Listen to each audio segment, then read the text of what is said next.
Welcome to all of you in this session of sociology. Today we will learn about norms, values, mores, and folkways. Before these things, we have to learn something more to understand these things. Let us begin. Any society must have harmony and order. किसी भी society के लिए ये ज़रूरी है कि वहाँ harmony हो, इंटीग्रेशन हो, पीस हो, अमन हो और ऑर्डर हो, एक रेगुलेशन हो, एक सेट ऑफ रूल्स हो। हर एक सोसाइटी में हारमोनी और एक ऑर्डर होना चाहिए। क्यों? Where there is no harmony or order, the society doesn't exist there, as society is the name of harmonious organization of human relationships. जहाँ हारमोनी यानी कोऑपरेशन, पीस, भाईचारा नहीं होगा, वहाँ सोसाइटी नहीं हो सकती है, क्योंकि सोसाइटी का नाम ही है harmonious organisation of human relationships. To maintain harmony and order and to regulate society, there is need of social control.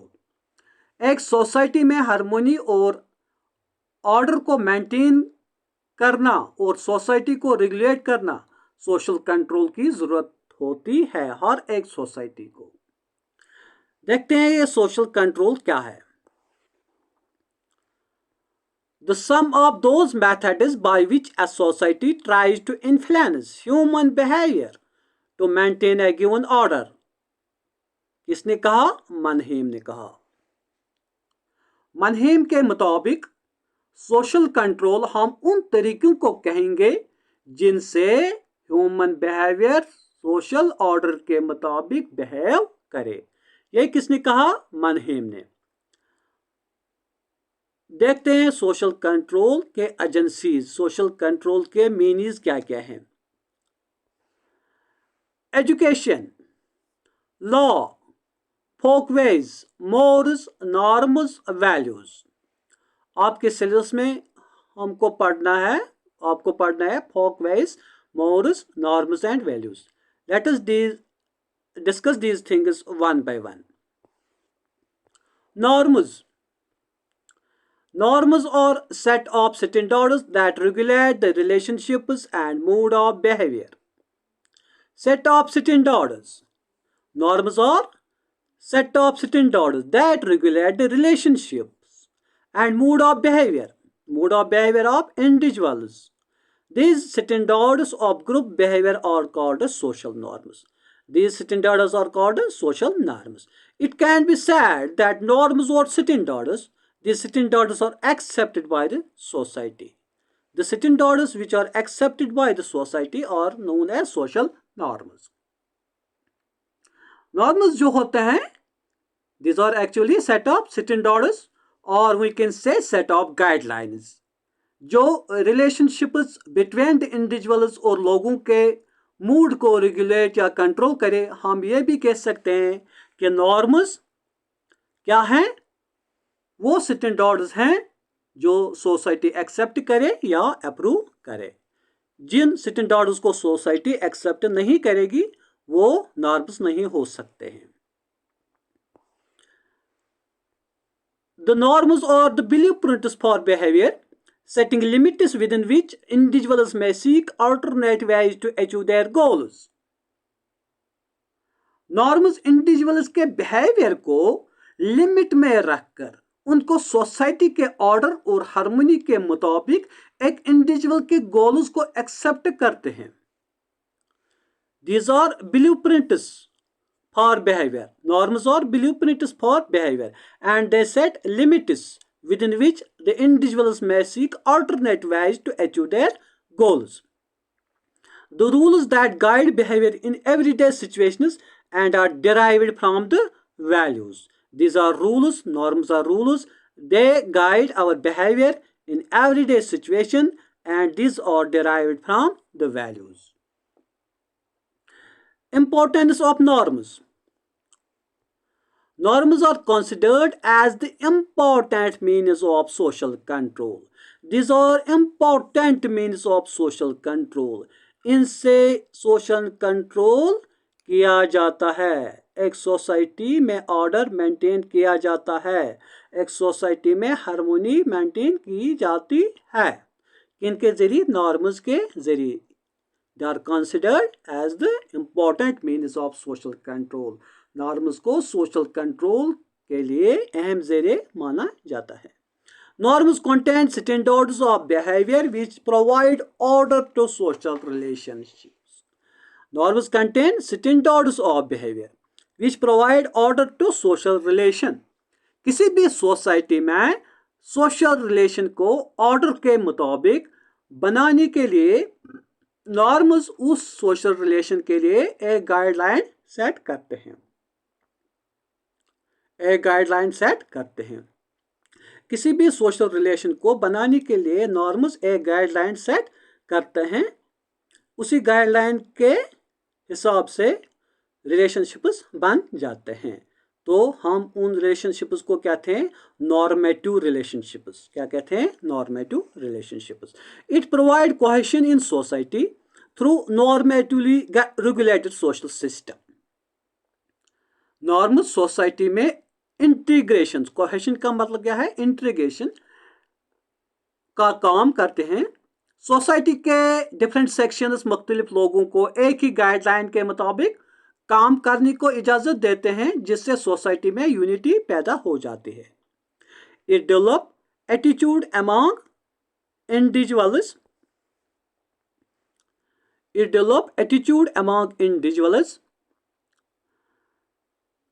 It influences the motives of people.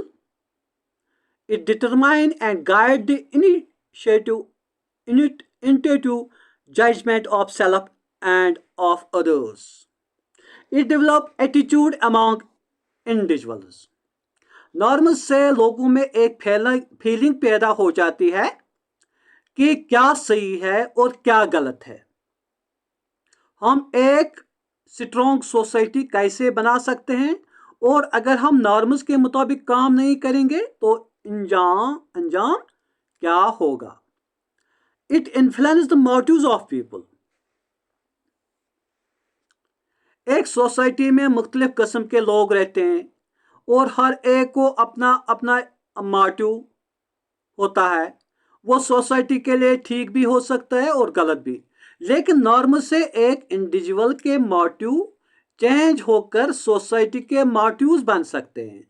जब एक इंसान सोशल नॉर्म्स के तहत काम करता है तो यकीनन वो सोसाइटी के अच्छाई के लिए होता है। It determine and guide intuitive judgement of self and others. Norms एक इंसान को डायरेक्शन देते हैं कि उसको क्या डिसीजन लेना है, किस वक्त लेना है, क्या कहना है और कैसे कहना है। Characteristics. What are the characteristics of norms? Norms और standards of group behaviour. Norms क्या है? Standards of group behaviour. An essential characteristic of group life is that it is possessed of a set of values which regulate the behavior of individual members. These standards of group behavior are called social norms. पहला character क्या है? Norms और standards of group behaviour. देखो, group life का एक अहम character यह है कि इसमें वैल्यूज होते हैं जो इंडिविजुअल बिहेवियर को रेगुलेट करते हैं, जैसे बुजुर्गों को इज्जत करना, छोटों को प्यार से पेश आना। ये नॉर्म्स है और ये ग्रुप लाइफ में अप्लाई होते हैं। Norms incorporate value judgement. Every norm has social value and importance.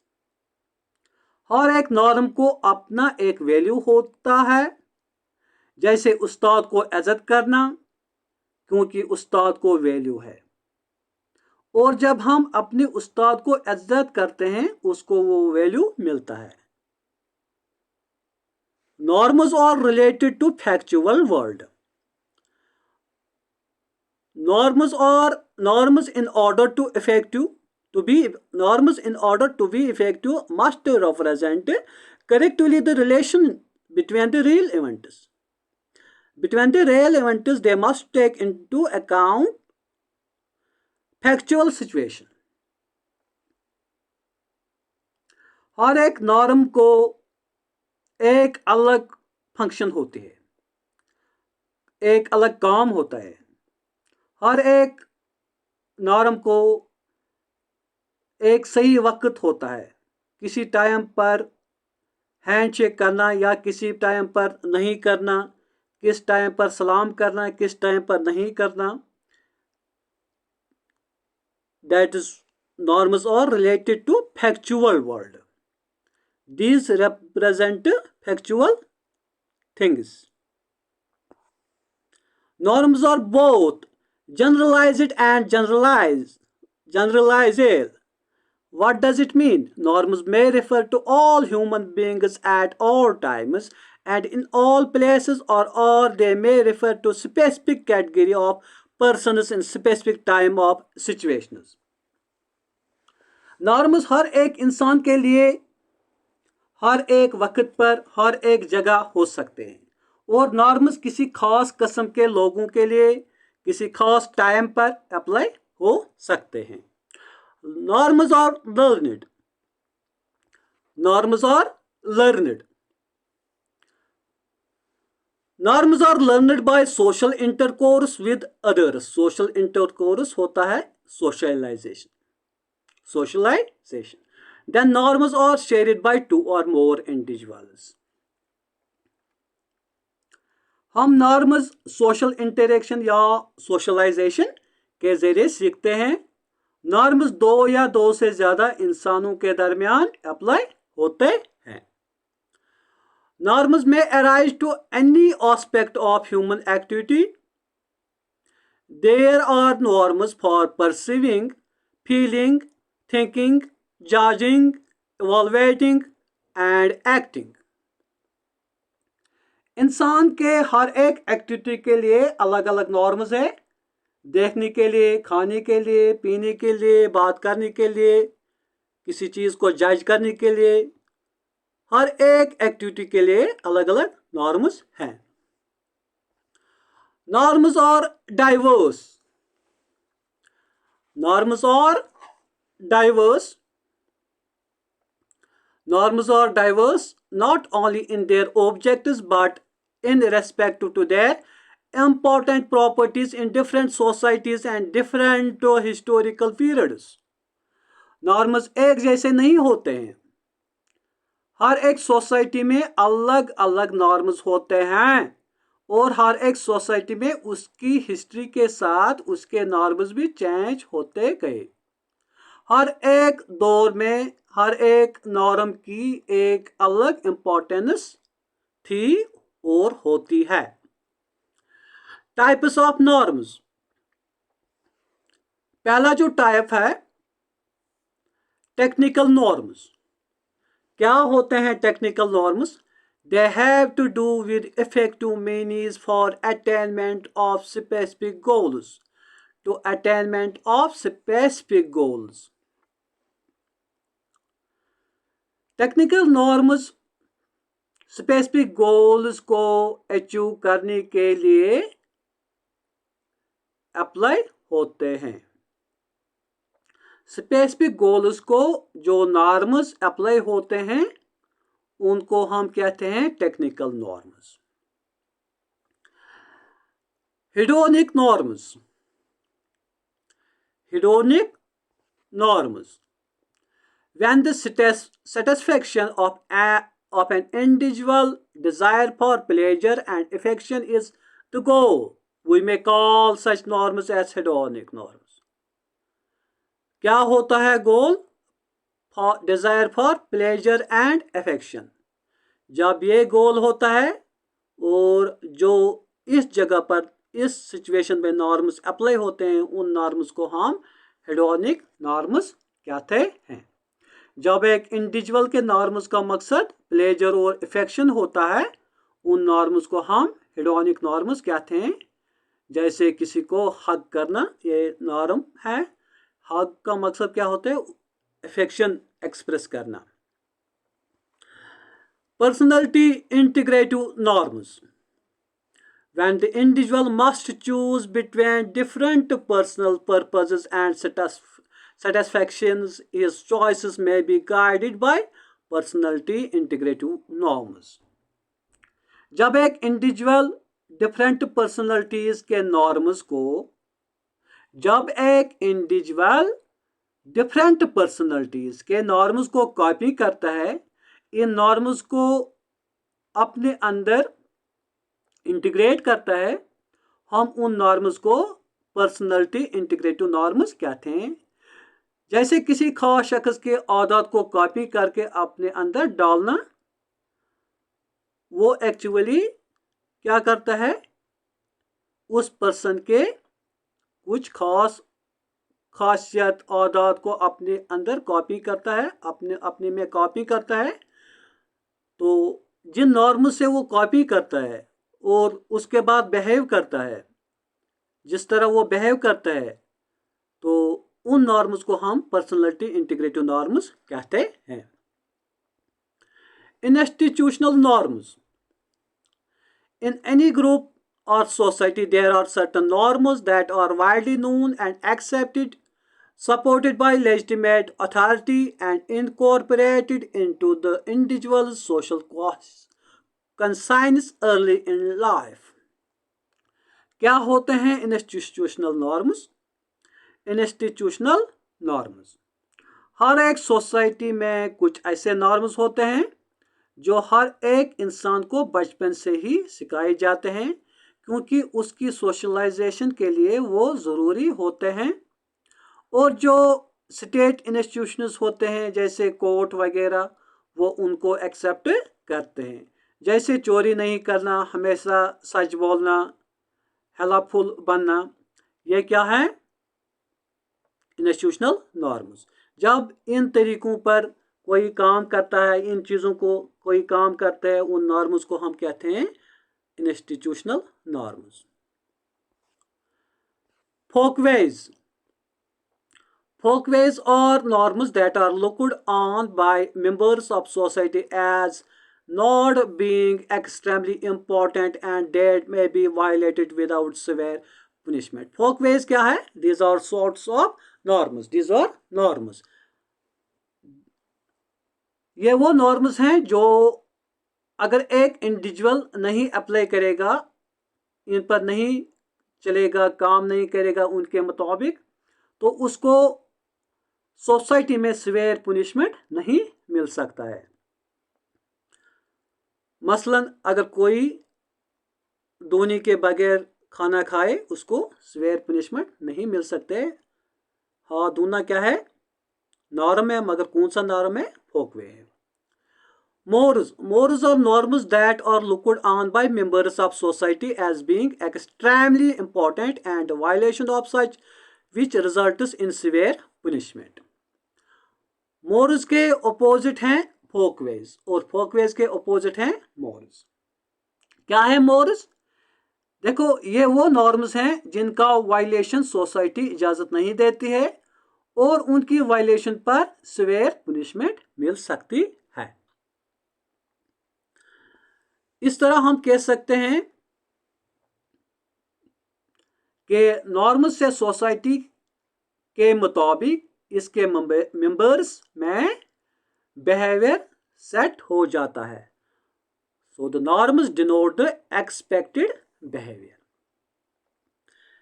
So the norms denote the expected behaviour from the individuals of the society. Moral values are attached with norms. We set out the normative order of the group.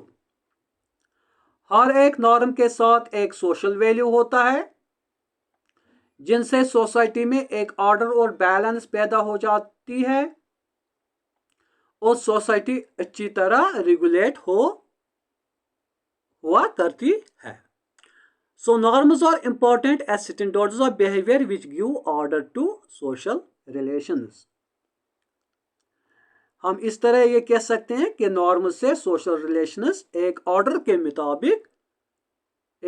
के मुताबिक social relationships बन सकते हैं। The interaction between the individual goes smoothly if the norms are followed by individuals in society. अगर norms के बगैर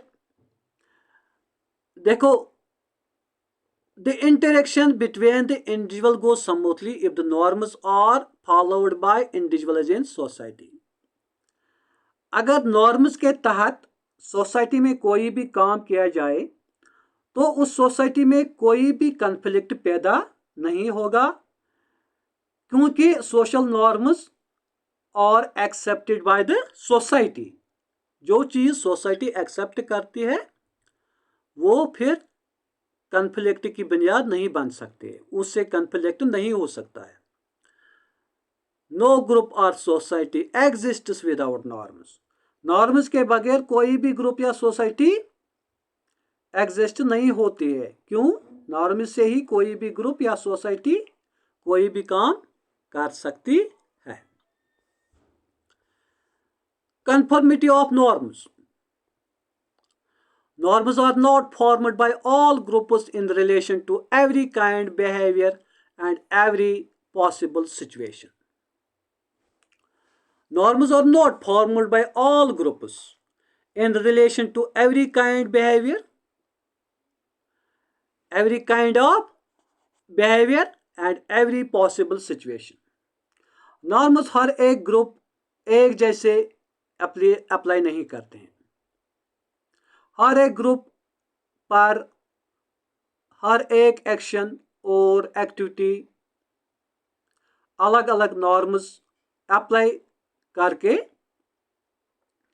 करते हैं। कोई भी एक्शन, कोई भी एक्टिविटी अलग अलग नॉर्म्स अप्लाई करके करते हैं। मिसाल के तौर पर जब हम खाना खाते हैं तो हम हाथ से खाते हैं और उसी चीज़ को खाने के लिए कोई और ग्रुप या सोसाइटी चमचे या स्पून का इस्तेमाल करते हैं।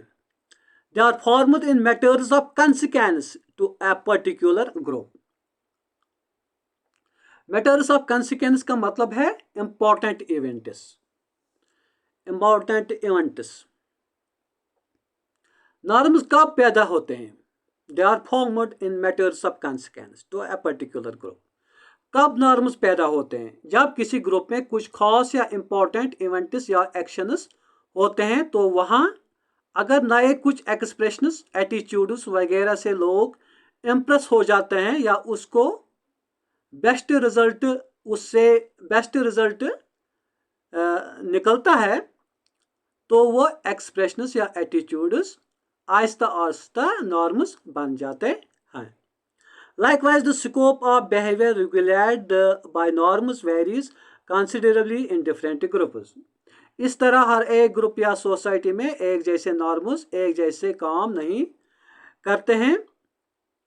किसी ग्रुप में नॉर्म्स को किसी काम को करने के लिए पुश करते हैं, जोर देते हैं, इसको करना है, ज़रूर करना है। और किसी ग्रुप में नॉर्म्स उसी काम को करने के लिए इतना जोर नहीं देते हैं, इतना इम्पोर्टेंस नहीं देते हैं, इतना वैल्यू उस चीज़ को नहीं देते हैं। For example, the norms of some groups may pertain chiefly to ethical matters, while the norms of other groups may cover a broader area of life including dress, forms of entertainment, education and so on. इस तरह कुछ society में norms सिर्फ ethical matters पर जोर देते हैं, लेकिन कुछ सोसाइटी में बहुत सारी चीज़ों पर जैसे एजुकेशन, ड्रेस, एंटरटेनमेंट वगैरह पर भी जोर देते हैं। यानी इन एक्टिविटीज़ में भी नॉर्म्स के खास सोशल वैल्यूज़ हैं। Further, A social norm is operative in one social system may not be operative in another. A social norm operative in one social system may not be operative in another. एक social norm एक group में operative होगा और दूसरे group में नहीं। मसलन हम बैठकर खाना खाते हैं, ये एक नॉर्म है हमारी सोसाइटी में, लेकिन कुछ सोसाइटी में कुर्सियों पर खाना खाते हैं, गोया वहां पर यह नॉर्म अप्लाई नहीं होता है। कुछ और एग्जांपल्स देखते हैं। Thus, Muslim societies permit polygyny या polygamy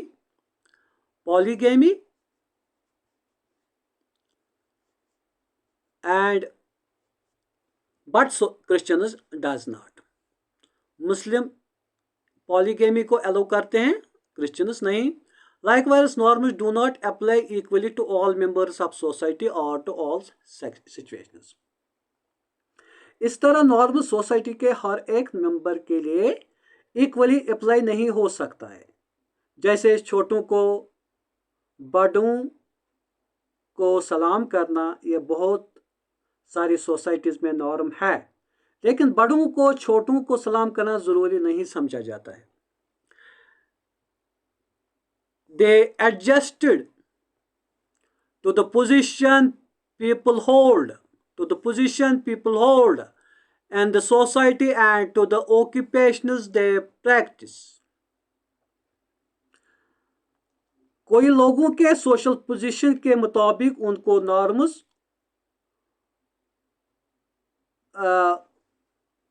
ऑपरेट करना। इस तरह हम कह सकते हैं कि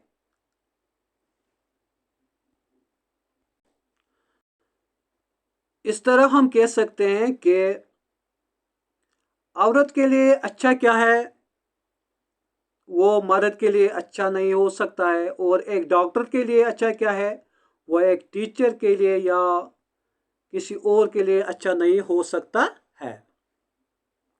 Thus, what is proper for woman is not always proper for a man, or what is proper for a doctor may not be proper for a teacher. The position people hold in society and to the occupations they practice.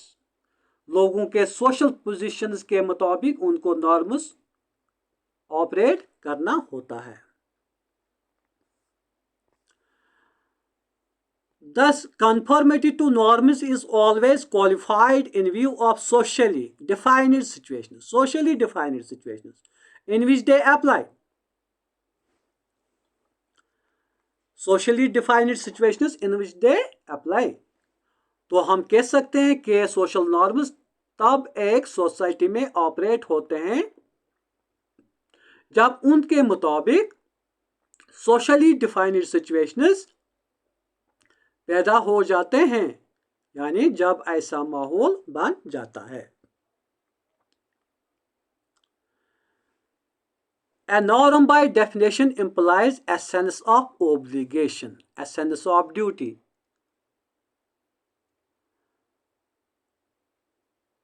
जब norm का असली माने क्या होता है? एक feeling होना, मुझे ये करना है, वो करना है, ज़रूरी करना है, ये सनद जब डेवलप होता है तो ये सोसाइटी में नॉर्म बन जाता है। It lays down a standard of behavior which one ought to follow. Norms कुछ गाइडलाइंस सेट करते हैं, एक इंडिविजुअल को उनके मुताबिक चलना ज़रूरी होता है।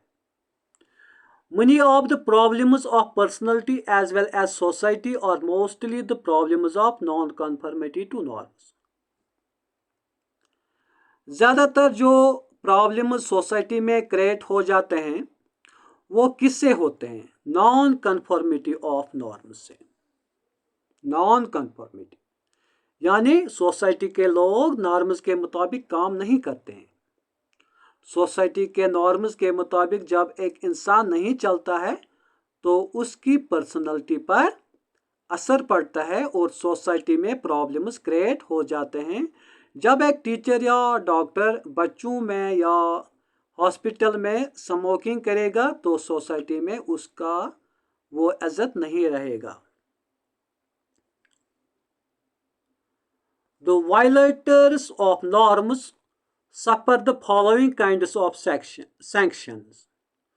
जो नॉर्म्स को वायलेट करते हैं, जो नॉर्म्स फॉलो नहीं करते हैं, they suffer following kinds of sanctions. Violators of norms suffer loss of prestige. Violators are subject to ridicule, fines and imprisonment. जो लोग नॉर्म्स को फॉलो नहीं करते हैं उनको जो नुकसान होते हैं वो इस तरह हैं, उनको सोसाइटी में इज्जत नहीं रहता है, दे सफ़र लॉस ऑफ प्रेस्टाइज, उनको फाइन भी होता है और जेल भी जा सकते हैं. Conflict in norms. Conformity to norms depend largely upon agreement as to what the norms demands.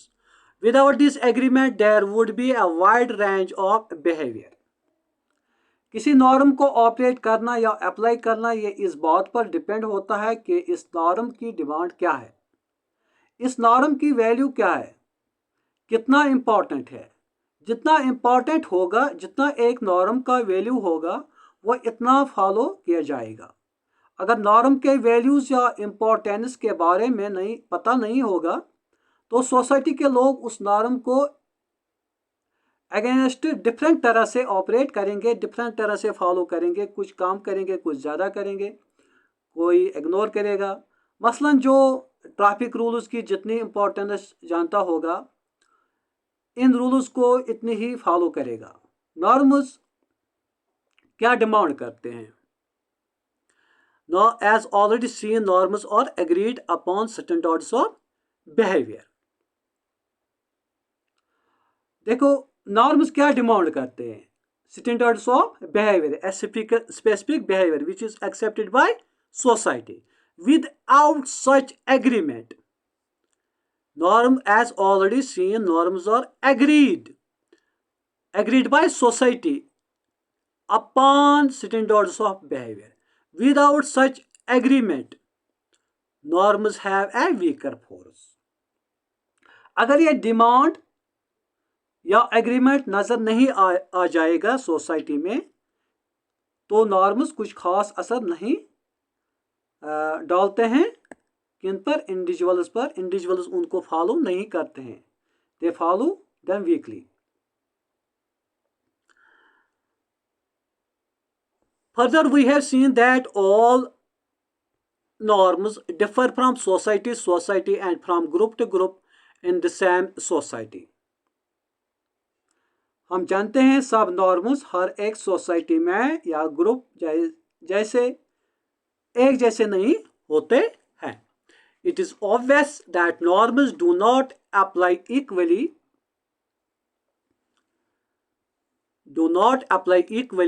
to all members of all societies,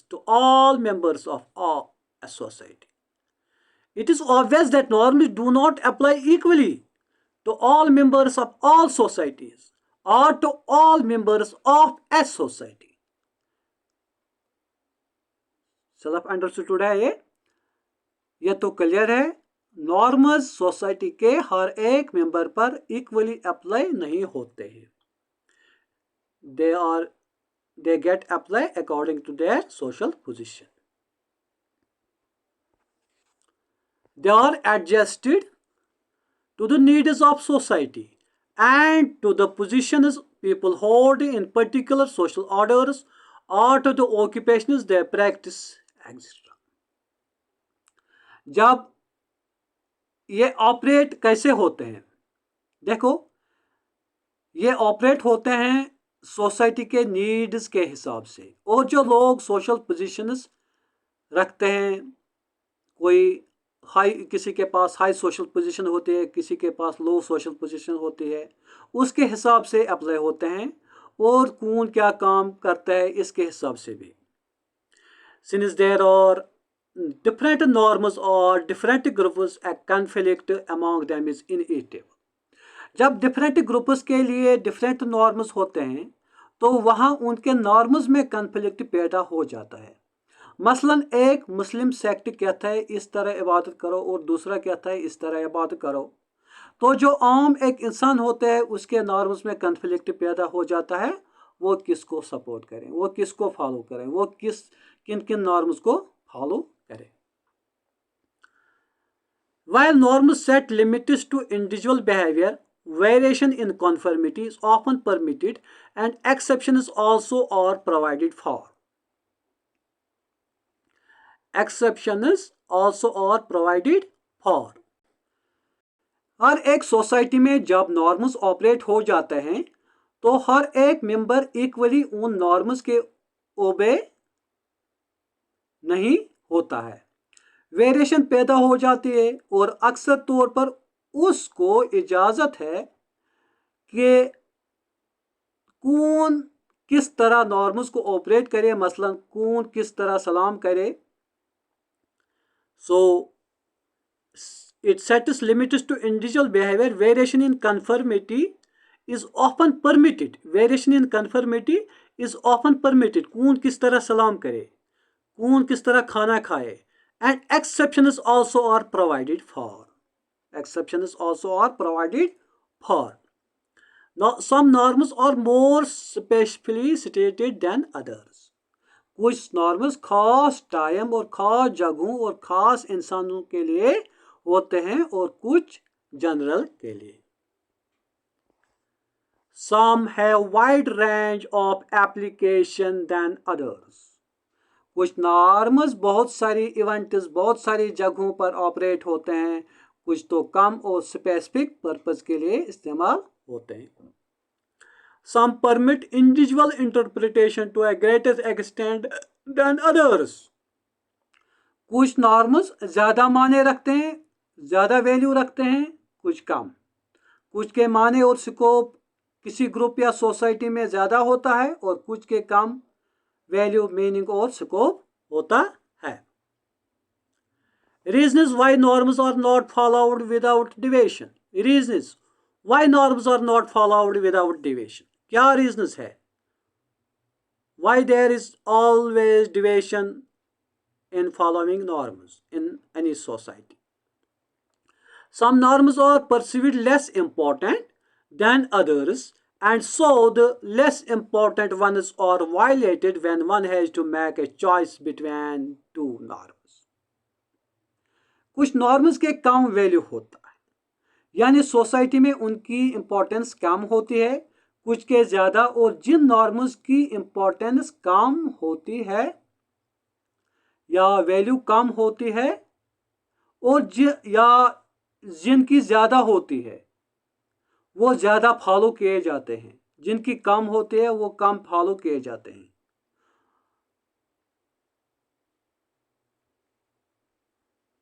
In this case, it may be said that strictly speaking there is conflict because the relative importance of norms is clear. जब relative importance of a norm is clear, वहाँ क्या होता है? conflict होता है। वहाँ क्या होता है? conflict होता है। जब conflict डेवलप होता है वहाँ डेविएशन पैदा होते हैं। हाँ, इंडिविजुअल्स भटक जाते हैं अपने रास्ते से। They become normlessness. Norms may so conflict with each other that an individual must disobey one if he is to conform to the other. जब हमें वैल्यूज और इम्पोर्टेंस नॉर्म्स की पता होती है और एक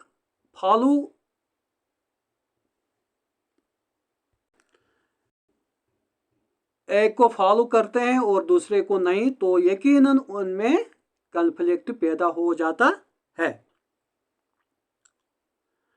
A student who sees a friend cheating in an examination must choose between conflicting norms. One norm instructs him to be loyal to his friend, while another instructs him to see what honesty is upheld. An individual may deviate from a norm because he knows it is weakly enforced. Using collective stationery for personal use is rarely punished. मसलन एक student ने अपने दोस्त को cheating करते हुए देखा है। अब वो सोचता है वो क्या करे, एक नॉर्म उसको इंस्ट्रक्ट करता है आपका फ्रेंड है इसलिए साइलेंट रहना अच्छा है, और दूसरा नॉर्म उसको कहता है कि तुझे ऑनेस्टी रहना ज़रूरी है इसलिए उसको एक्सपोज करना है। अब वो चुप रहे या उसको एक्सपोज करे, he must choose between conflicting norms.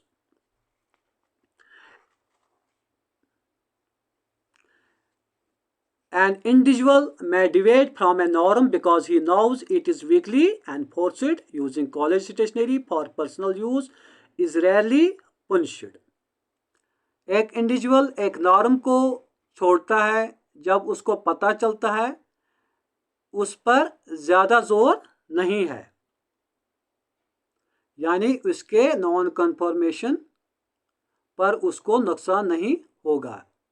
मसलन कॉलेज की स्टेशनरी पर्सनल यूज़ के लिए मोरली ठीक नहीं है, और जब एक आदमी उसको पर्सनल यूज़ के लिए इस्तेमाल करता है तो उसको कोई कुछ नहीं कहता है। एक तरफ वो नॉर्म को फॉलो नहीं करते हैं, दूसरी तरफ उसको कोई कुछ नहीं कहता है, कोई नुकसान उसको नहीं होता है। Some norms are not learned by all persons even in the same society. Not learned by all persons even in the same society. For example, there are wide differences in lifestyles, food habits and etiquette. कुछ norms society के लोग नहीं सीख लेते हैं, इसलिए society में आपको food habits, life styles different मिलते हैं। डिवाइड सब कल्चर बहुत ही इंपॉर्टेंट है नॉर्म्स में। डिवाइड सब कल्चर क्या होता है? It refers to a shared understandings, values and ways of doing, refers to set of shared understandings, values and ways of doing things that are at odds with conventional society and yet are accepted in common by members of particular community.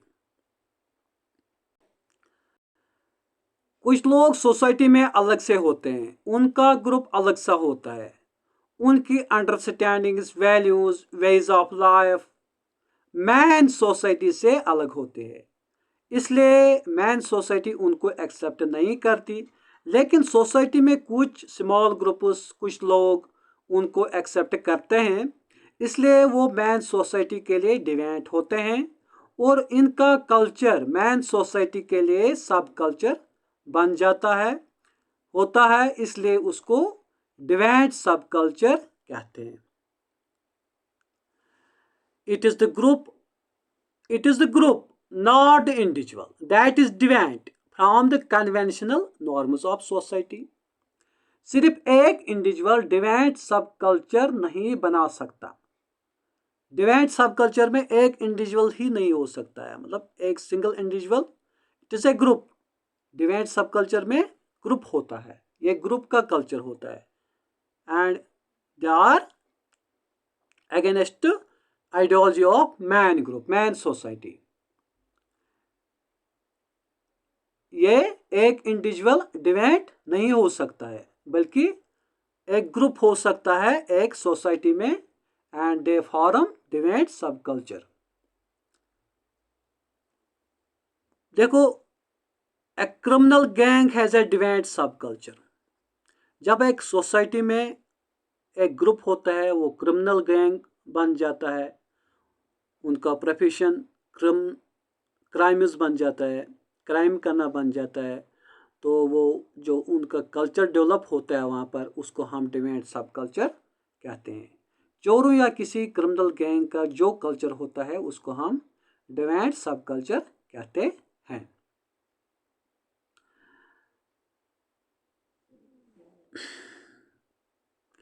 The members of such a gang are conformative within the divided subgroup, but at the same time they are alienated from the main institutional structure. The members of such a gang are conformative within the divided subculture. वो conformative होते हैं मगर अपने divided subculture में, main society में they are alienated, main society से वो alienated हो चुके होते हैं। डिवाइड सब कल्चर का जो गैंग होता है, जो ग्रुप होता है, वो अपने कल्चर के लिए कन्फर्मेटिव होता है, यानी उसके रूल्स के तहत काम करता है, लेकिन वो मैन सोसाइटी के ऑर्डर और लॉ के अगेंस्ट काम करते हैं, इसलिए वो वहाँ से एलिनेटेड होते हैं। The deviant persons usually tend to join with similar other persons into deviant groups or they force others to their line. जो deviant लोग होते हैं ना, यानी वो लोग जो मैन सोसाइटी के रूल्स और ऑर्डर को नहीं फॉलो करते हैं, वो उन ग्रुप्स में शामिल होते हैं जो डिवाइड होते हैं और दूसरों को भी इसी रास्ते पर चलने पर जोर देते हैं। देखो, the bad boys in the college tend to form a clique. College में कभी कभी बैड बॉयज का ग्रुप बनता है, उसको हम क्लिक कहते हैं। उनका जो कल्चर डेवलप होता है वो डिवाइड सब कल्चर होता है और वो अपने आप में एक रिजिड बिहेवियरल पैटर्न डेवलप करते हैं जिसको कॉलेज और मैन सोसाइटी अलाउ नहीं करते हैं। These groups of deviants develop a set of rigid behavioral norms of their own. These norms are called deviant subculture. The happy culture may be called a deviant subculture. देखो, happy culture क्या है? हम कह सकते हैं happy culture, ये exam में आ सकता है। हैप्पी कल्चर क्या है? यह है डिवाइंट सब कल्चर। यह कल्चर 1990s, 60s और 70s में बना था। इसमें क्या हुआ था? इस कल्चर के लोग कन्वेंशनल वे जो था, ड्रेसिंग, लिविंग या कोई भी काम, उसको रिजेक्ट किया उन लोगों ने और अपनी मर्जी से रहने को तरजीह देते, जिसको जैसे रहना, जैसे खाना, जैसे चलना, तो उस चीज़ को उन्होंने तरजीह दी। तो उस कल्चर को हम कहते हैं happy culture.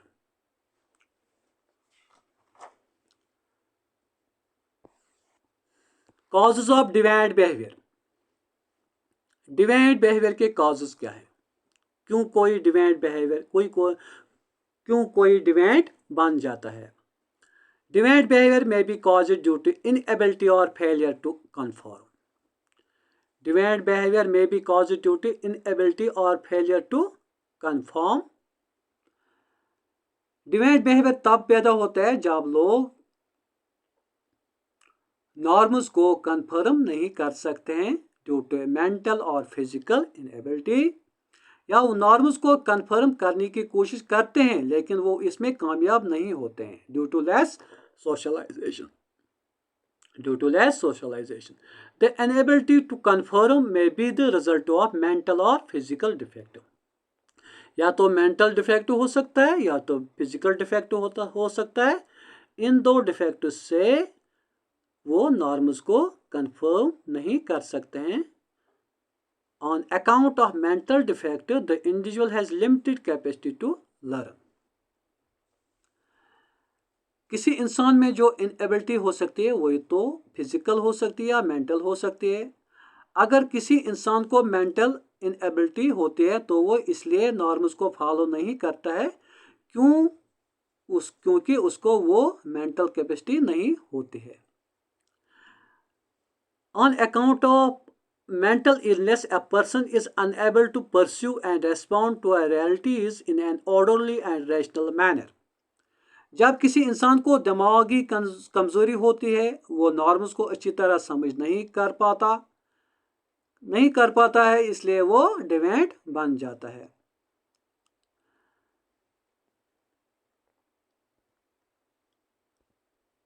Hence he becomes a social deviant, इसलिए वो सोशल डिवाइंट बन जाता है। The causes of mental illness may be both physical and social. Mental illness के causes फिजिकल भी हो सकते हैं, सोशल भी हो सकते हैं। देखो, मेंटल इलनेस या ये फिजिकल भी हो सकते हैं और सोशल भी हो सकते हैं। या तो उसका जो ब्रेन डेवलपमेंट में कमी होगी उसको हम मेंटल इलनेस कह सकते हैं, या वो उस सोसाइटी में रहता होगा जहां उसको उस तरह से सोशलाइजेशन नहीं होती है, तो ये हम कह सकते हैं कि जो एक डिवेंट बन जाता है, एक इंसान डिवेंट बन जाता है due to mental illness, he become social deviant. To explain such cases of deviation, some theories have been put forward. These are, ऐसी केसेस को एक्सप्लेन करने के लिए कुछ थ्योरीज का इस्तेमाल किया गया है। जैसे पहली जो थ्योरी है वो है physical type theories. Physical type theories, ये थ्योरीज क्या है? इस थ्योरी के मुताबिक जिस इंडिविजुअल की जैसी बॉडी होगी वैसी वो नॉर्म्स को फॉलो करेगा, ठीक है ना? This theories seek to relate deviant behaviour with body type.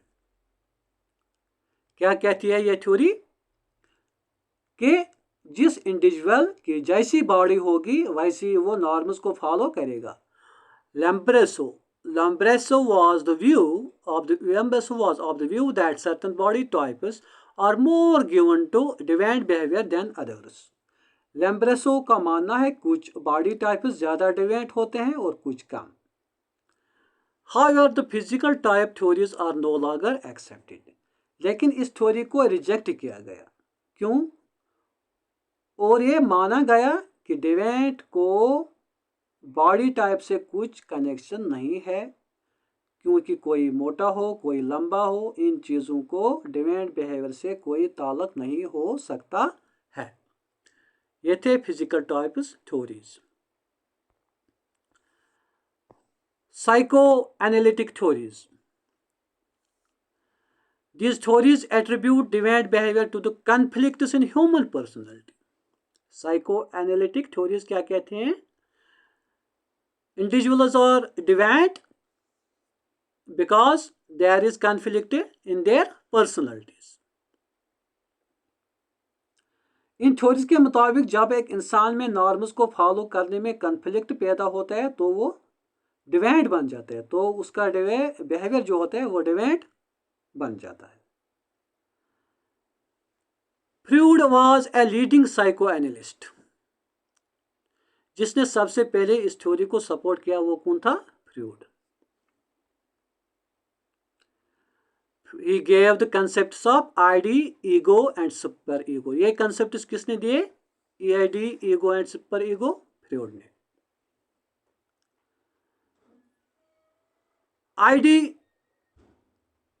ID क्या है?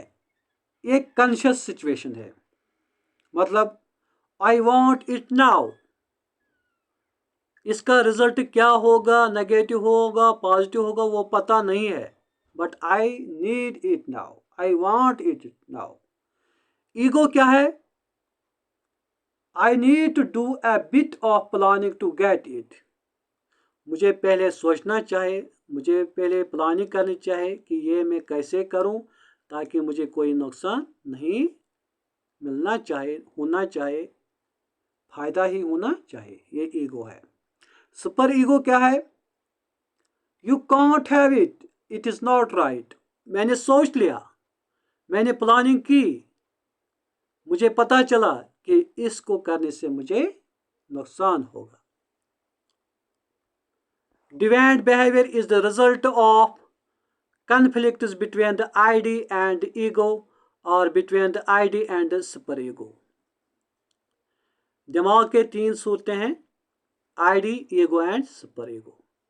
सोचने के बगैर, सोचने के लिए सोचा, सोच लिया। सोचने के बगैर, सोचने के लिए सोचा, सोच लिया। फ्रूड क्या कहता है? जो डिवेंट बिहेवियर पैदा हो जाता है वो इन दोनों में कन्फ्लिक्ट की वजह से पैदा होता है, या इन दोनों में कन्फ्लिक्ट की वजह से पैदा होता है, बिटवीन आईडी एंड ईगो और ID and super ego.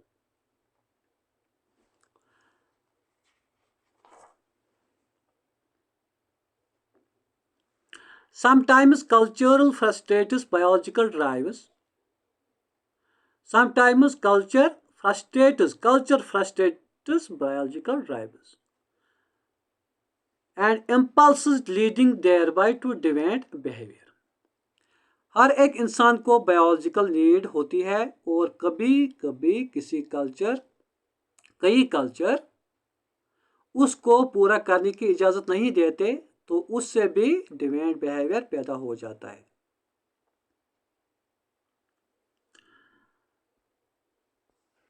Thus our culture makes no approved provision for the satisfaction of sexual drives of the unmarried, widowed or separated. क्या कहती है सोशियोलॉजी? इसका शिकार, इस डिविएंट बिहेवियर का शिकार कौन लोग होते हैं? ज़्यादातर अनमैरिड, विडोड एंड सेपरेटेड। इसका शिकार ज़्यादातर अनमैरिड, विडोड और जो सेपरेटेड लोग होते हैं हो जाते हैं। If one gratifies such impulses in convention of social taboo, he is engaging in deviant behavior. और इनमें से कोई अपने बायोलॉजिकल नीड को किसी तरह पूरा करे तो वो मैन सोसाइटी के लिए डिविएंट बन जाता है, क्योंकि मैन सोसाइटी में अनरेगुलेटेड सेक्स और अनऑथराइज्ड सेक्स सोशल टैबू होता है। जो उसके खिलाफ हो जाता है वो मैन सोसाइटी के लिए डिविएंट बन जाता है। Failures in socialization. Both the above types of theories fail to explain deviant behavior adequately. Everyone affected with physical or mental illness does not become a deviant. देखो, जो थ्योरीज यहाँ discuss की है दोनों अच्छी तरह डिविएंट बिहेवियर को explain नहीं कर पाई। किसी को अगर मेंटल इलनेस हो या फिजिकल इलनेस, ये ज़रूरी नहीं है वो डिविएंट बने। Likewise, every member of society is frustrated by the clash of his biological drives with the taboos of his culture, but not everyone becomes a deviant. किसी को अगर मेंटल इलनेस हो या फिजिकल इलनेस हो, यह ज़रूरी नहीं है कि वो डिविएंट बने। इसी तरह किसी को बायोलॉजिकल नीड्स को कल्चर से क्लेश हो तो ज़रूरी नहीं है वो डिविएंट बने। The social scientists are of the opinion that some persons are deviant because the socialization process has failed in some way to integrate the cultural norms into the individual's personality. कुछ social scientist का मानना है कि कुछ लोग deviant इसलिए होते हैं क्योंकि उनमें सोशल नॉर्म्स अच्छी तरह इंटीग्रेट नहीं होते या वो उस माहौल में रहते हैं जहां वो अपने अंदर सोशल नॉर्म्स को इंटीग्रेट नहीं कर पाते हैं। तो हम कह सकते हैं उनमें अच्छी तरह सोशलाइजेशन नहीं होते। Where the socialization process is successful, the individual internalizes the social norms and he behaves in expected manner. His lapses are rare.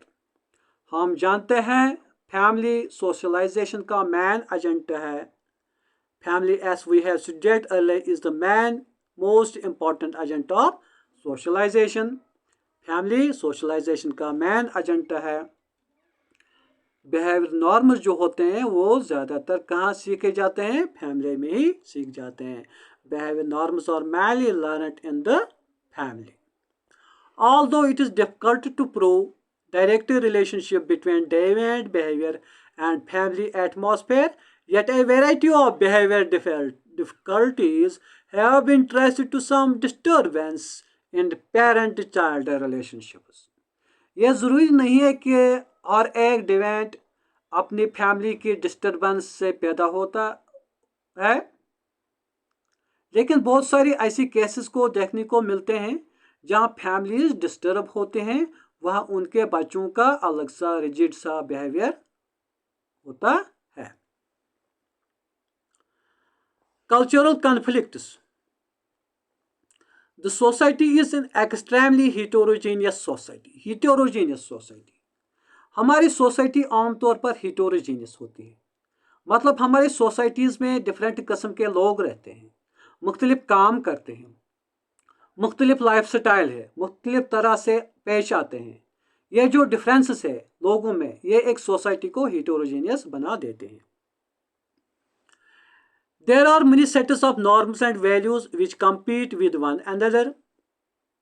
जब डिफरेंट किस्म के लोग एक सोसाइटी में रहते हैं तो उनके अलग अलग किस्म के सेट्स ऑफ नॉर्म्स और वैल्यूज़ होंगे और उनको आपस में कंपटीशन होगा।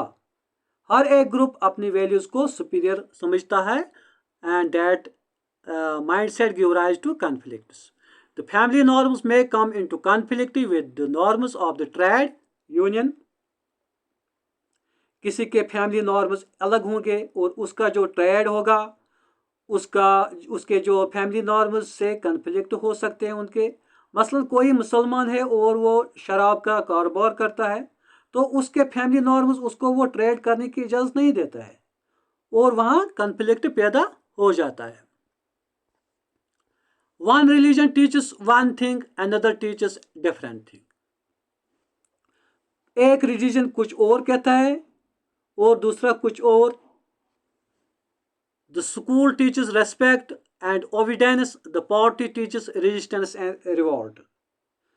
जब बच्चा स्कूल जाता है तो रेस्पेक्ट और ओबीडेंस सीखता है और जब पार्टी करते हैं तो कुछ और सीखता है वो।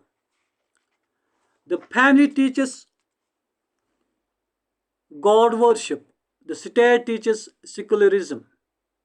फैमिली में हम क्या सीखते हैं? इबादत करना, पूजा करना, गॉड को, अल्लाह को, भगवान को। लेकिन स्टेट रिलीजन को ट्रेड, ऑक्यूपेशन, स्टेट अफेयर्स से दूर करता है, रिलीजन को इन चीज़ों से दूर करता है। The religious system teaches that one should be generous and self-sacrificing, but our economic system rewards those who are ruthless and selfish. हमारा मजहब कहता है कि एक इंसान को सेल्फ सेक्रीफाइसिंग होना चाहिए और जनरस यानी काइंड और सपोर्टर, हेल्पफुल बनना चाहिए। लेकिन हमारा इकोनॉमिक सिस्टम उसी को रिवॉर्ड करता है, उसी को सपोर्ट करता है जो सेल्फिश होगा। Our formal morals demand chastity, marriage, but our films present too much sex. जो हमारी सोसाइटी के मॉरल्स थे मोस्टली विच आर फॉर्मल, वो पाइस और मोरल मैरिज पर जोर देते थे। लेकिन हमारे जो फिल्म्स हैं दे प्रेजेंट टू मच सेक्स। वहाँ से भी कन्फ्लिक्ट ऑफ नॉर्म्स अराइज होते हैं। दस कल्चर कन्फ्लिक्ट्स और a unique feature of the modern complex and changing society. हम कह सकते हैं कि सोसाइटी जितनी कॉम्प्लेक्स होगी, जितनी ज़्यादा चेंजेस उसमें आएगी, इतनी ही कल्चरल कन्फ्लिक्ट्स उसमें पैदा होंगे। They are found virtually in all societies. Cultural conflicts तकरीबन हर एक सोसाइटी में जन्म लेते हैं। And wherever they exist, culture conflicts encourage deviant behavior. और जिस सोसाइटी में कल्चरल कन्फ्लिक्ट्स जन्म लेते हैं उस सोसाइटी में डिवेंट कल्चर पैदा होता है। It may be said that a high rate of deviation is the price we pay for complex, rapidly changing society. हम कह सकते हैं कि डिवेंट बिहेवियर कॉम्प्लेक्स और रैपिडली चेंजिंग सोसाइटी से जन्म लेते हैं। एनोमाई क्या होता है? Anomie is a condition of normlessness. Condition of normlessness. Anomie हम उस कंडीशन या स्टेट को कहते हैं जो किसी ऑर्डर या नॉर्म्स के बगैर हो, यानी नॉर्मलेसनेस। By normlessness, we do not mean that modern society have no norms. Instituted, it means that they have many sets of norms with none of them clearly binding upon everybody. इसका मतलब ये नहीं modern societies नॉर्मलेसनेस है, लेकिन असल में modern societies में एक से ज़्यादा सेट्स ऑफ वैल्यू एग्जिस्ट होते हैं और किसी भी सेट ऑफ वैल्यूज़ का कंट्रोल पूरी तरह से किसी इंडिविजुअल पर नहीं होता है. In the modern settings, with its elaborate division of labor and complex institutional patterns, the difficulty of coordinating all the parts and of socializing all the humans to match their behaviors smoothly is formidable.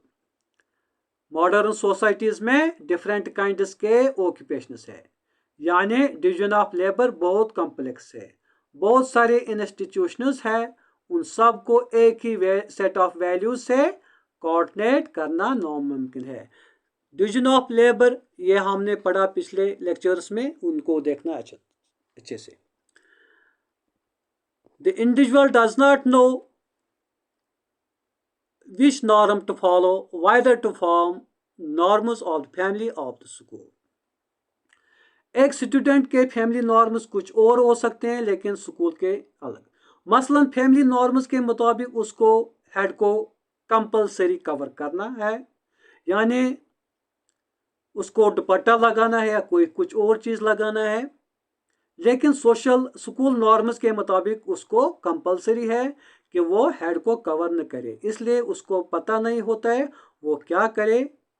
इससे क्या होता है, thus anomy thus arises from the confusion and conflict of norms. उससे क्या होता है, confusion and conflict among the norms पैदा होता है, जिससे वो स्टूडेंट नॉर्मलेसनेस बन जाता है और उस कंडीशन को हम अनोमी कहते हैं. According to Durkheim, where there is sudden change, the normative structure of the regulating norms of society is slackened. Slackened means weakened, kamzor hona. Hence, man does not know what is wrong or what is right. His impulses are excessive. To satisfy them, he seeks anomy. Durkheim के हिसाब से जब एक society में sudden changes develop हो जाते हैं तो उस वो जो नॉर्मेटिव सिस्टम होता है वो कमज़ोर पड़ जाता है और एक आदमी को पता नहीं होता है राइट क्या है रॉन्ग क्या है और इसमें कन्फ्लिक्ट्स पैदा हो जाते हैं, इसलिए वो नॉर्मलेसनेस बन जाता है यानी anomie. Personal factors. Sometimes personal factors may also be involved in the genesis of deviation. Genesis of deviation, birth of deviation. Sometimes personal factors may also be involved in the genesis of deviation, birth of deviation, formation of deviation. कभी कभी personal factors भी डिवेट behaviour को जन्म देते हैं. As a result of their particular experience, many of the people acquire deviant attitudes and habits. कभी कभी personal experience भी वजह बन जाती है किसके लिए, डिवेंट एटीट्यूड और डिवेंट हैबिट के लिए. An ugly face may deprive some people of the opportunity to participate in the affairs of the community. जब एक अगली फेस रिजेक्ट हो जाता है तो वो डिवेंट बिहेवियर फॉलो करता है, डिवेंट पाथ फॉलो करता है. Some persons are so seriously affected by an experience that they isolate themselves from certain groups or situations. कभी कभी कुछ लोग टोटली अपने आप को सोसाइटी से अलग करते हैं क्योंकि वो होल सोसाइटी के नॉर्म्स से उनके जो नॉर्म्स होते हैं, उनके जो वैल्यूज होते हैं वो होल सोसाइटी के नॉर्म्स से उनको कन्फ्लिक्ट पैदा हो जाता है. That is why they get separated from whole society. Thus, some people may refuse to trains or automobiles because of some accident in which they were involved. कुछ लोग हवाई जहाज, ट्रेन वगैरह पर नहीं चढ़ते हैं क्योंकि वो ऐसे एक्सीडेंट्स से गुजरे हो चुके होंगे पास्ट में। उन्होंने देखा है ट्रेन का एक्सीडेंट, हवाई जहाज का एक्सीडेंट अपनी आंखों से। अब वो कन्फ्लिक्ट रहता है, वो चढ़ेंगे या नहीं चढ़ेंगे, इसलिए वो रिफ्यूज़ करते हैं इस चीज़ को कि हम नहीं चढ़ेंगे, क्योंकि उनमें से एक डर होता है। The sight of a dead man led Lord Buddha to renounce the crown. A mouse eating the food offered to the idol made Swami Dayanand a critic of idol worship. Lord Buddha ने जब पहली बार मौत का नज़ारा देखा तो उसने बादशाह छोड़ दी, क्रोन छोड़ दी। इस तरह स्वामी दयानंद ने आइडल वर्शिप के क्रिटिक बन गए। In some cases, a deviant behavior is supported by myths and legends. कभी कभी deviant behavior myths और legends से भी जन्म लेता है। Social location. The location of people in the social structure also causes deviant behavior. Location of people in the social structure also causes deviant behavior. लोग किस जगह रहते हैं यह भी डिवेंट बिहेवियर को जन्म देता है। कुछ लोग गाँव में रहते हैं, कुछ शहर में, कुछ नदी के किनारे, कुछ जंगल में। हर एक को अपना अपना सेट ऑफ नॉर्म्स होता है और जब ये सेट ऑफ नॉर्म्स आपस में इंटरेक्ट होते हैं तो वहाँ कन्फ्लिक्ट पैदा हो जाता है और डिवेंट बिहेवियर जन्म लेता है।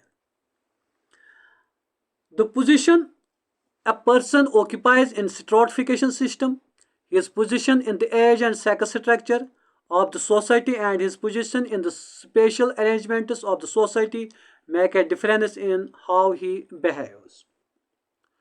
सोसाइटी में लोग किस सोशल पोजीशन पर है, कौन क्या करता है, उसके हिसाब से वो नॉर्म्स को फॉलो करते हैं, क्योंकि सोशल स्टेटस के हिसाब से ही वो बिहेव करता है और एक सोसाइटी में एक बिहेवियरल डिफरेंस पैदा हो जाती है।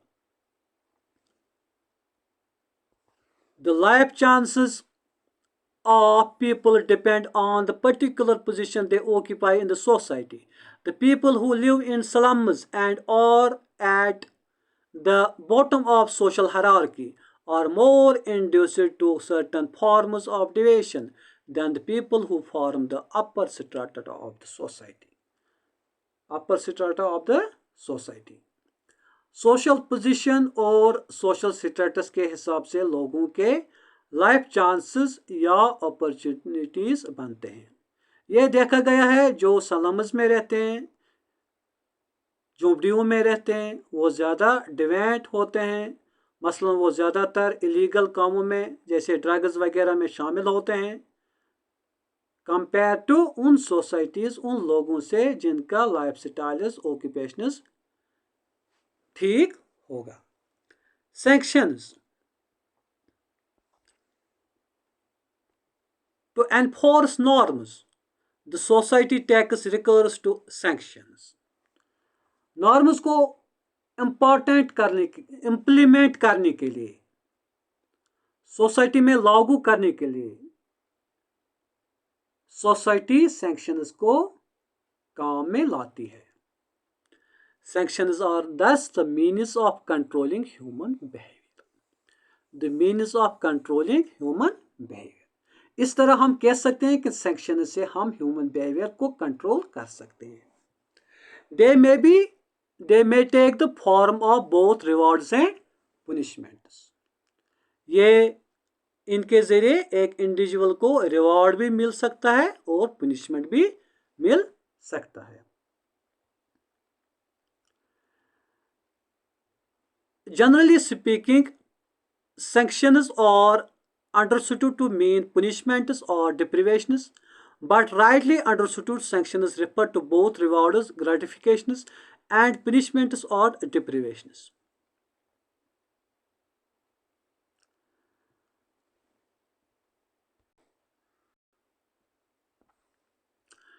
They are used to pursue or force an individual or group to conform to social expectations. किसी पर्सन या ग्रुप ऑफ पर्सनस को सोशल एक्सपेक्टेशंस के मुताबिक चलने के लिए सैंक्शंस का इस्तेमाल किया जाता है। एम्स ऑफ सैंक्शंस, क्या मकसद है इन सैंक्शन का? The basic purpose of sanctions are to bring about conformity, solidarity, continuity of a particular group, community or large group. And क्या मकसद होता है इनका? To bring conformity, solidarity and continuity of a particular group, community or larger group.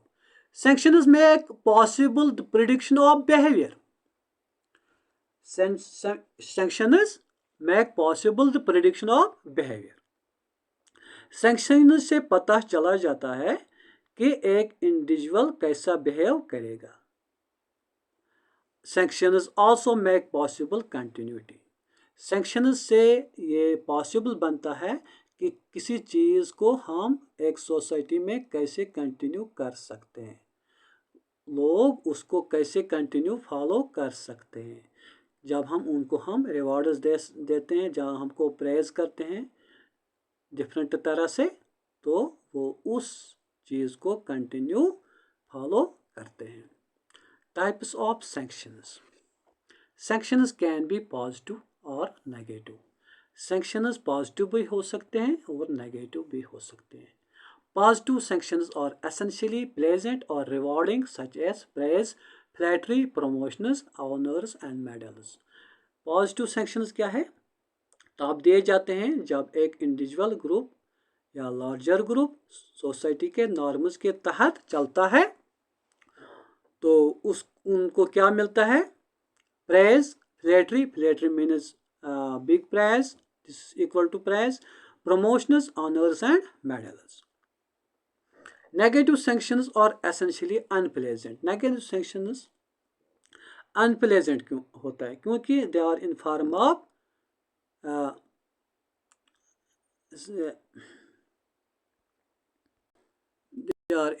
of punishments. So they are unpleasant. They instinct pain or threaten to do so. They instinct pain or threaten to do so. Such sanctions may vary from a mid expression of disapproval to fines and imprisonment or death. Imprisonment or death may vary from mid expression of disapproval to fines and imprisonment or death. जो negative sanctions होते हैं वो उनकी सूरत क्या हो सकती है? Fine भी हो सकता है, इम्प्रिजनमेंट भी हो सकता है और डेथ भी हो सकता है। कौन कितना जुर्म करे, कौन कितना नॉर्म्स को अनफॉलो करे, उसको उसी के हिसाब से पनिशमेंट मिलता है, नेगेटिव सैंक्शन मिलती है। Sanctions can be formal and informal. Sanctions formal भी हो सकते हैं, इनफॉर्मल भी हो सकते हैं। The informal sanctions are illustrated by customs, mores and public opinion. जो informal sanctions होते हैं वो customs, mores और public opinion के मुताबिक दी जाते हैं। मसलन अगर किसी ने कोई जुर्म किया तो गाँवों के लोग डिसाइड करते हैं उसको क्या सज़ा दिया जाए। Formal actions या formal sanctions are worked out by legally constituted authority. जो फॉर्मल सैंक्शंस होते हैं वो स्टेट कोर्ट के मुताबिक दी जाते हैं। यानी अगर किसने जुर्म किया तो कोर्ट क्या डिसीजन देगा, उसका सज़ा क्या होगा। Such sanctions are physical torture, punishment, imprisonment और death. उन sanctions में आ सकता है physical torture, punishment, imprisonment या death. Sanctions can be symbolic or take the form of overt force. Symbolic देखो, या तो सेंक्शन सिंबॉलिक भी हो सकते हैं, आउट फोर्स भी हो सकते हैं, फॉर्मल भी हो सकते हैं, इनफॉर्मल भी हो सकते हैं, नेगेटिव भी हो सकते हैं और पॉजिटिव भी हो सकते हैं. सिंबॉलिक सेंक्शंस और praise and flattery, promises, persuasion, propaganda, rewards, satire, commands, censure and threats. Symbolic sanctions में आता है प्रेज, फ्लैटरी यानी बहुत ज़्यादा तारीफ, वादे, किसी को मनाना, किसी का हक में प्रोपेगेंडा करना, रिवॉर्ड्स वगैरह. और overt force includes fines, punishment, imprisonment, torture and death. Overt force में क्या आता है? फाइन, पनिशमेंट, इम्प्रिजनमेंट, टॉर्चर और डेथ भी आ सकता है. आगे के लेक्चर में हम पढ़ लेंगे वैल्यूज, मोरल्स और फोकवेज. कमेंट ज़रूर करना और अगर आपको ये लेक्चर अच्छा लगे तो लाइक करना. आगे के लेक्चर में हम पढ़ेंगे वैल्यूज, मोरल्स और Folkways. Thank you. Stay blessed. Please comment ज़रूर करना और लाइक भी करना. और ये नोट्स अपनी नोटबुक पर नोट करना ताकि आपको एग्ज़ाम में बहुत इजी होगा. Thank you once again.